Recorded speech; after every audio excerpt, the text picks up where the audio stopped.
मुझसे बस इतना सा निवेदन, एक बात का जरूर करिएगा जीवन में। 16 श्राद्ध चल रहे हैं, प्रयास करिएगा अपनी जिंदगी में। मान लो कोई काम आपका अटक रहा है और वो काम नहीं हो रहा, मान लो वो काम नहीं हो रहा, रिटर्न बढ़ा हुआ, वो काम नहीं हो रहा, बहुत दिनों से आप प्रयास कर रहे हो और काम अटका पड़ा हुआ है, तो प्रयास करना। जल के पात्र में थोड़ा सा शहद, गंगा जल उसमें डालकर, ये जो श्राद्ध पक्ष चल रहा है, जिस समय पर, जिस श्राद्ध पक्ष के अंतर्गत, श्राद्ध पक्ष में एक पात्र में जल लेकर उसमें थोड़ा सा शहद, गंगा जल डालकर भगवान शंकर को कुंदकेश्वर महादेव के नाम से, कौन से महादेव? कुंदकेश्वर। क्योंकि विदल और उत्पल, इन दोनों असुरों ने, राक्षसों ने जब बहुत उपद्रव मचाया, बहुत उपद्रव मचाया, अब ठीक है, जब बहुत उपद्रव मचाया तब माता जगतजननी के कहने पर कुंदुक का प्रहार कर कर इन दोनों राक्षसों का संहार करा था। तो शिव जी का नाम कुंदकेश्वर पड़ गया था। क्या नाम पड़ा था? कुंदकेश्वर। कहते हैं बहुत बांधाओं में जब व्यक्ति पड़ जाता है, बहुत बांधाओं में जब व्यक्ति चला जाता है, कुछ ना कुछ समस्याओं में जब व्यक्ति फंसा रहता है, पड़ा रहता है, तो कुंदकेश्वर महादेव का स्मरण करना चाहिए। एक प्रयास और करना, छोटा सा प्रैक्टिकल करने में क्या जाता है। दुकान पर ग्राहक नहीं आ रहे ना, आधा घंटा हो गया कोई ग्राहक नजर नहीं आया, फालतू बैठे हो ना दुकान पर, जब ग्राहक नहीं आता तो फ्री हो, तो एक काम करो, कोई भी जरा सा हाथ में पानी लेकर कुंदकेश्वर महादेव के नाम से 51 बार, 21 बार बोलकर, 11 बार बोलकर वो पानी को दरवाजे पे छीट दो।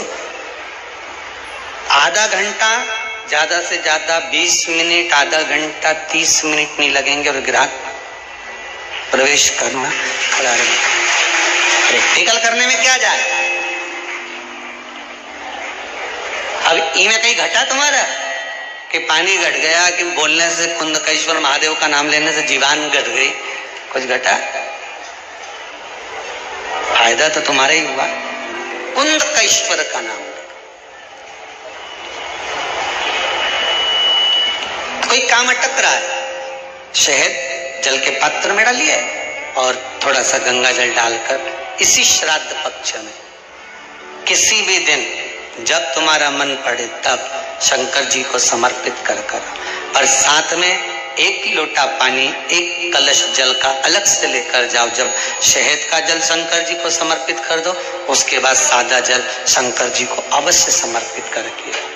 शहद का जल बांधाओं को हर लेता है, बांधा को हरता है। अगर गया नदी नहीं जा सकते, फाल्गु पर नहीं जा सकते, गया का पिंड करने नहीं जा सकते, 2 चीजें अपने जीवन में उतार लीजिए। एक, 16 श्राद्ध में हमें गाय को रोटी देना है, जो अग्नि में साकल्य छोड़ी जा रही है, जो गाय का घी छोड़ा जा रहा है और पितरों को मिल रहा है। और दूसरा, गौ माता के 16 दिन तक 16 श्राद्ध में मुख में गया क्षेत्र रहता है। गया जी और ब्रह्म कपाली के पिंड का दान पुण्य अगर कहीं प्राप्त करना है तो गाय के मुख में।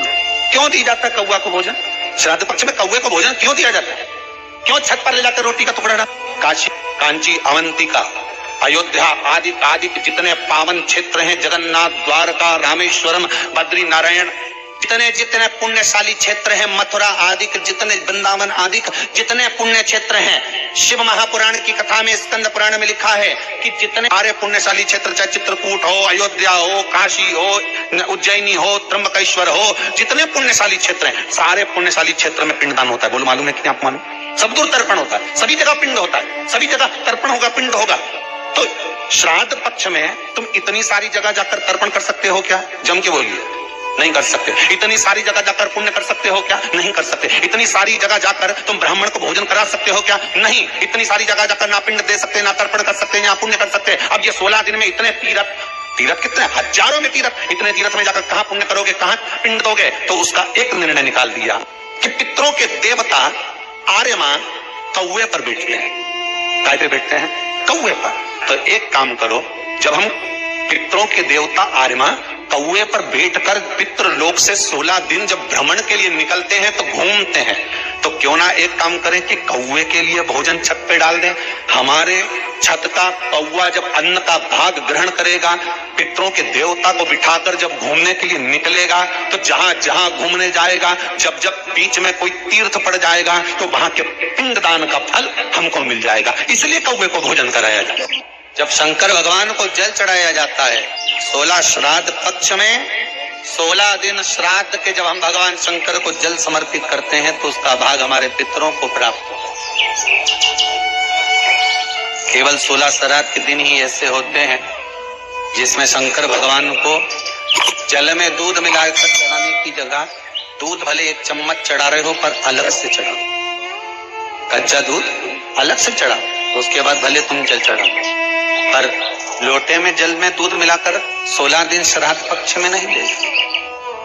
भले 1 चम्मच दूध लेकर जाओ, 1 कटोरी दूध लेकर जाओ, पर कच्चा दूध अलग से लेकर शंकर भगवान को अलग से चढ़ाओ, क्योंकि 16 दिन श्राद्ध पक्ष के जब भगवान शंकर को दूध और जल चढ़ाया जाता है, वो हमारे पितरों के खाते में चला जाता है, हमारे पितरों को उसका भाग मिलता। इसलिए शंकर भगवान को कच्चा दूध भी चढ़ाओ तो पानी में मिलाकर नहीं, एक अलग से 1 चम्मच ले जाओ, भले शिव जी को चढ़ा दो, भले छोटा सा कटोरी में लेकर चढ़ा दो।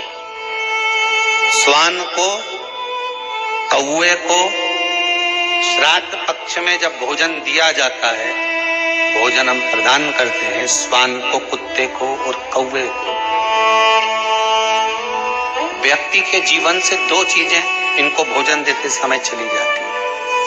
पहला, व्यक्ति का अहम, क्या चले जाता है?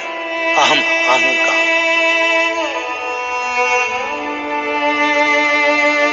दूसरा, बुद्धि में किसी दूसरे के प्रति अगर गलत विचार आ रहा तो वो विचार समाप्त हो जाता। श्रेष्ठ विचार।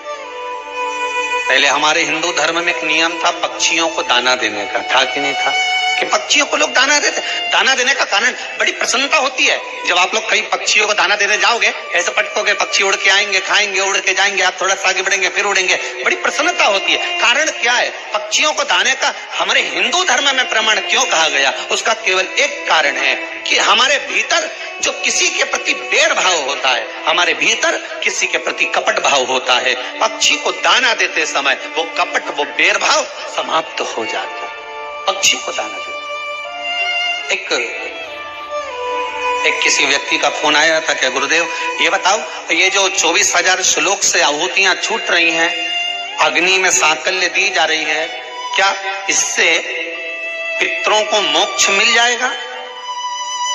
गरुड़ पुराण में कहा गया, जब पितरों को बहुत भोजन मिलने लगा श्राद्ध पक्ष में, तो उनको अजीर्ण होने लगा, वॉमिटिंग करने लगे, पितर रोने लगे। हमको इतना भोजन मिल रहा है, हम इतना खा रहे हैं, पच नहीं रहा, क्या करें? सारे पितर दौड़कर ब्रह्मादेव के पास पहुंच गए। ब्रह्मा जी कृपा करिए। ब्रह्मादेव भगवान विष्णु के पास ले गए पितरों को। भगवान विष्णु ने पूछा क्या हुआ? तो क्या महाराज जी ये पितर रो रहे हैं। क्यों? कि 16 श्राद्ध में इनको खाने को मिलता, साल भर तो मिलता ही नहीं, एक बार जब जम के मिलता है तो डट के खा लेते हैं, और डट के पितर खा लेते हैं तो वो अजीर्ण हो जाता है। क्या करें? सब लेकर भगवान शंकर जी के पास गए। भोलेनाथ जी से पूछा प्रभु क्या करें? शंकर जी ने उसी समय पर अग्निदेव को बुलाया। अग्निदेव का जरा इधर आओ। अग्निदेव बोले बोलो प्रभु क्या बात है? शंकर भगवान ने कहा सुनो अग्निदेव,